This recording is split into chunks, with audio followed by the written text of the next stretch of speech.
The causes of World War I, unraveling the tapestry of conflict. Chapter 1. Introduction. Welcome to the causes of World War I. In this audiobook, we will explore the multifaceted factors that led to one of the deadliest conflicts in history. World War I, or the Great War, reshaped nations, altered borders, and fundamentally changed the course of human history. Understanding its causes is crucial not only to grasp the events that unfolded between 1914 and 1918, but also to learn from the past and avoid repeating it. In this exploration, we will delve into the intricate web of nationalism, imperialism, militarism, and alliances that set the stage for this catastrophic war. Join me as we unravel this complex tapestry of conflict. Chapter 2. Nationalism. Nationalism, a strong identification with and pride in one's nation, emerged as a powerful force in the late 19th and early 20th centuries. This period saw the rise of nation-states and the unification of regions based on shared language, culture, and history. Nationalism fueled rivalries among nations, intensifying competition for power and influence. Consider the unification of Germany and Italy. Under the leadership of Otto von Bismarck, Germany emerged as a unified power in 1871, significantly altering the balance of power in Europe. This newfound strength created anxiety in neighboring nations, particularly France, which had lost territory in the Franco-Prussian War. The fear of a dominant Germany drove France to seek alliances with other powers, contributing to a cycle of mistrust. In the Balkans, nationalism was especially volatile. Various ethnic groups sought independence from larger empires, particularly the Austro-Hungarian and Ottoman empires. Serbian nationalism, in particular, inspired aspirations to unite all Slavs under one banner, presenting a direct threat to Austria-Hungary. This intense nationalism fueled a desire for territorial expansion and conflict, setting the stage for the eventual confrontation. Nationalism was not limited to the Balkans, it resonated across Europe. In Britain, there was a sense of superiority stemming from its imperial dominance. In France, revanchism, an attitude driven by a desire to regain lost territories, created animosity towards Germany. These nationalist sentiments fostered an environment where war was viewed as a legitimate means to assert national interests and pride.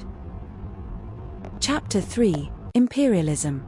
Imperialism, the policy of extending a country's power and influence through colonization or military force, played a significant role in the lead-up to World War I.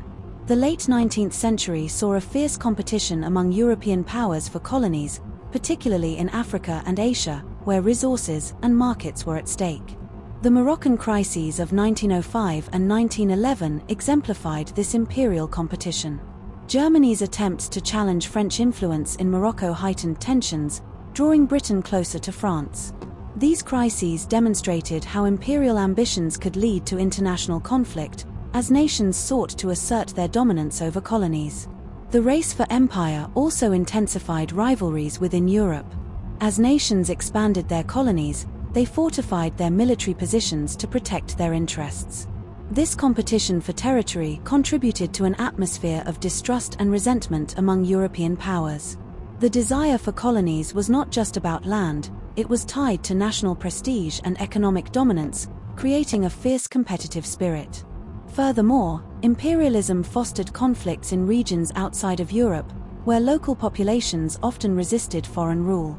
These conflicts, while localized, had the potential to draw in European powers and escalate into larger confrontations. The interconnectedness of imperial ambitions created a volatile global landscape, setting the stage for a wider conflict. Chapter 4. Militarism. Militarism is the belief that a country should maintain a strong military capability and be prepared to use it aggressively. In the years leading up to World War I, militarism was prevalent across Europe, with nations engaging in an arms race that significantly increased military expenditures and expanded their armies and navies. Germany and Britain were particularly involved in this arms buildup.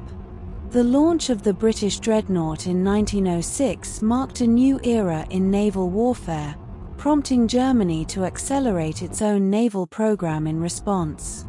This race for military superiority created an atmosphere of fear and suspicion. Each nation felt compelled to prepare for potential conflicts, leading to a cycle of militarization. The glorification of military strength permeated society. Military leaders began to influence political decisions, advocating for aggressive strategies and military solutions to diplomatic problems. The culture of militarism created a belief that war was not only inevitable but also a viable means of resolving disputes. As military capabilities grew, the willingness to resort to armed conflict increased. Moreover, military planning, such as Germany's Schlieffen Plan, illustrated how militarism influenced strategies for war. The Schlieffen Plan aimed to quickly defeat France before turning to Russia, reflecting a belief in swift military action. This emphasis on military solutions overshadowed diplomatic efforts, contributing to a mindset that war was an acceptable and even necessary course of action. Chapter 5: Alliances. As tensions rose in Europe, nations sought security through alliances, forming a complex web of agreements intended to protect against aggression. The most notable were the Triple Alliance, composed of Germany, Austria-Hungary, and Italy, and the Triple Entente, consisting of France, Russia, and Britain. While these alliances were designed for mutual protection, they also created a situation where a conflict involving one nation could quickly escalate into a broader war. The interlocking nature of these alliances meant that tensions in one region could trigger a domino effect, pulling multiple nations into conflict. The assassination of Archduke Franz Ferdinand in June 1914 served as a catalyst for these alliances. Austria-Hungary, viewing Serbia as a threat, declared war after issuing a harsh ultimatum. Russia mobilized in support of Serbia, and in turn, Germany declared war on Russia and then on France.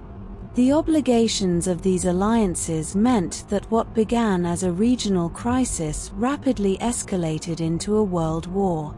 Understanding the role of alliances is crucial.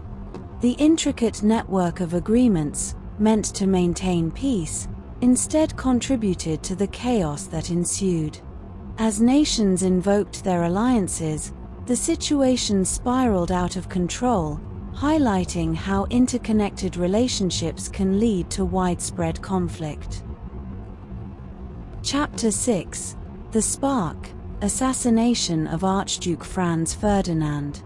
On June 28, 1914, Archduke Franz Ferdinand, heir to the Austro-Hungarian throne, was assassinated in Sarajevo by Gavrilo Princip, a member of the nationalist group known as the Black Hand.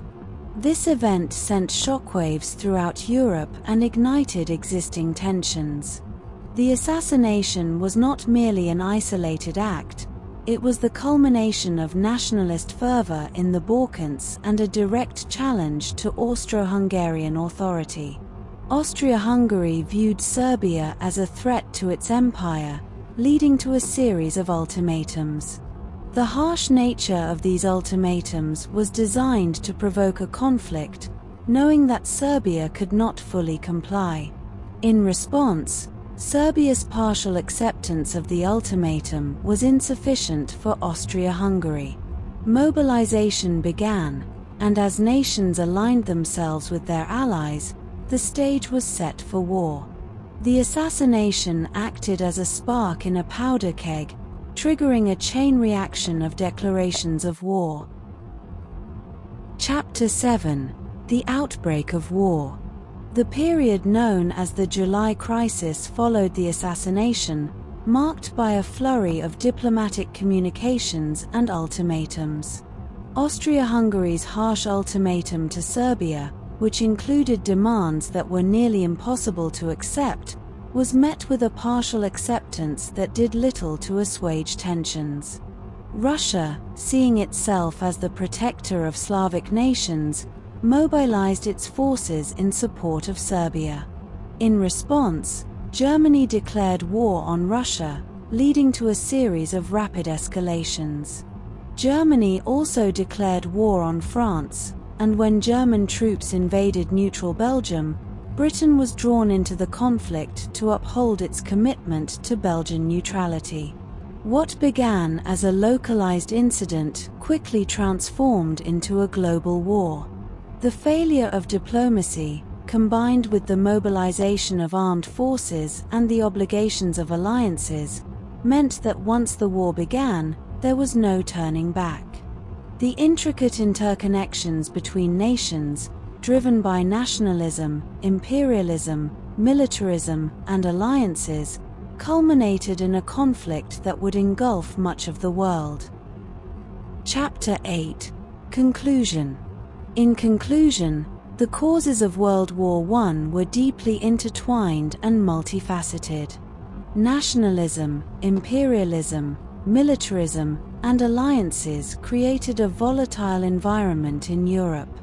The assassination of Archduke Franz Ferdinand acted as a trigger, igniting tensions that had been building for decades. Understanding these causes is crucial for recognizing the patterns of conflict in history. The Great War reshaped the global landscape, leading to the rise of new ideologies and setting the stage for future conflicts, including World War II. By examining the past, we can gain insights into the complexities of international relations and the importance of diplomacy in maintaining peace. The lessons learned from World War I remind us of the need for dialogue and understanding to prevent future conflicts. Thank you for joining me in exploring this pivotal moment in history. Understanding the causes of such a significant conflict helps us appreciate the complexities of our modern world and the importance of fostering peace.